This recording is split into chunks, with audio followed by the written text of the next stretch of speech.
Richard McKinney একজন প্রাক্তন মার্কিন সামরিক কর্মকর্তা।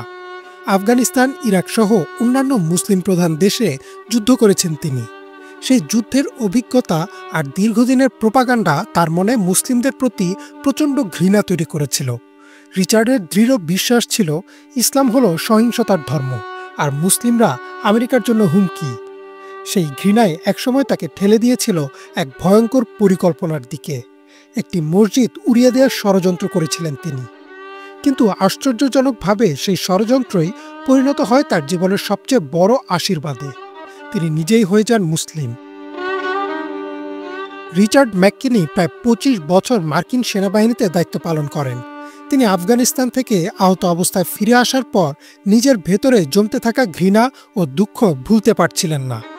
বিবিসিতে দেওয়া সাক্ষাৎকারটিতে তিনি আরও বলেন, তার বিশ্বাস ছিল ইসলামই সব সমস্যার মূল। সিএনএনের প্রতিবেদনে বলা হয়, এই ঘৃণার ফলেই তিনি ঠিক করেন যে যুক্তরাষ্ট্রের ইন্ডিয়ানার মুন্সি শহরে একটি মসজিদে বোমা হামলা করবেন।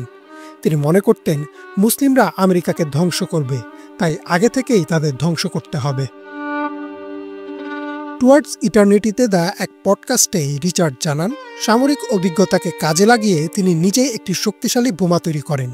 কিন্তু পরিকল্পনা বাস্তবায়নের আগে সেই মসজিদে যান তিনি। উদ্দেশ্য ছিল ভেতরে অবস্থা বোঝা। সেখানে গিয়ে যা হলো তা তাকে সম্পূর্ণ বদলে দেয়। তিনি আশা করেছিলেন ভেতরে গিয়ে বৈরী আচরণ দেখবেন, কিন্তু মুসলিমরা তাকে স্বাগত জানালেন, চা খাওয়ালেন, কথা বললেন, এমনকি তার সামরিক পটভূমি জানার পরও তাকে আলিঙ্গন করলেন। বিবিসি রেডিওকে দেয়া সাক্ষাৎকারে রিচার্ড বলেন, আমি ওদের কাছে ঘৃণা নিয়ে গিয়েছিলাম, কিন্তু ওরা আমাকে ভালোবাসা দিল। মুসলিমদের এই ভালোবাসা তাকে ভেতর থেকে নাড়িয়ে দেয়। রিচার্ড নিজের সিদ্ধান্তকে প্রশ্ন করতে শুরু করেন, যদি এরা সত্যি এতটা খারাপ হতো তবে কেন আমার প্রতি মমতা দেখাবে? এরপর থেকেই তিনি ইসলাম সম্পর্কে পড়াশোনা শুরু করেন। সেই মসজিদ থেকে তাকে একটি ইংরেজি অর্থসহ কোরআন দেয়া হয়। কোরআন পড়ে তিনি জানলেন তাওহীদের ধারণা, আল্লাহ এক, তার কোনো শরিক নেই। আর এই ধারণা তার মনে গভীর প্রভাব ফেলে। পাশাপাশি তিনি দেখলেন পশ্চিমা মিডিয়ায় ইসলাম সম্পর্কে যা বলা হয় কোরআনে ঠিক তার উল্টো চিত্র। তার মনে গভীর দাগ কাটে সূরা মাইদার ৩২ নম্বর আয়াত, যেখানে আল্লাহ বলেন, যদি কেউ কাউকে হত্যা করে, হত্যার অপরাধ বা পৃথিবীতে ফিতনা সৃষ্টির অপরাধ ছাড়া, তাহলে সে যেন সমগ্র মানবজাতিকেই হত্যা করল। আর যদি কেউ একটি প্রাণ রক্ষা করে, সে যেন সমগ্র মানবজাতিকেই রক্ষা করল। ধীরে ধীরে তার কাছে স্পষ্ট হতে থাকে ইসলাম সন্ত্রাসের নয়, বরং শান্তির ধর্ম। অবশেষে একদিন তিনি সেই মসজিদের ইমামের কাছে গিয়ে নিজের মনোভাব প্রকাশ করেন এবং কালেমা পড়ে মুসলিম হয়ে যান। বিবিসির audio program stranger at the গেটে তিনি বলেন, আমি কালেমা পড়ার সময় মনে হলো যেন বুক থেকে একটা পাহাড় নেমে গেল।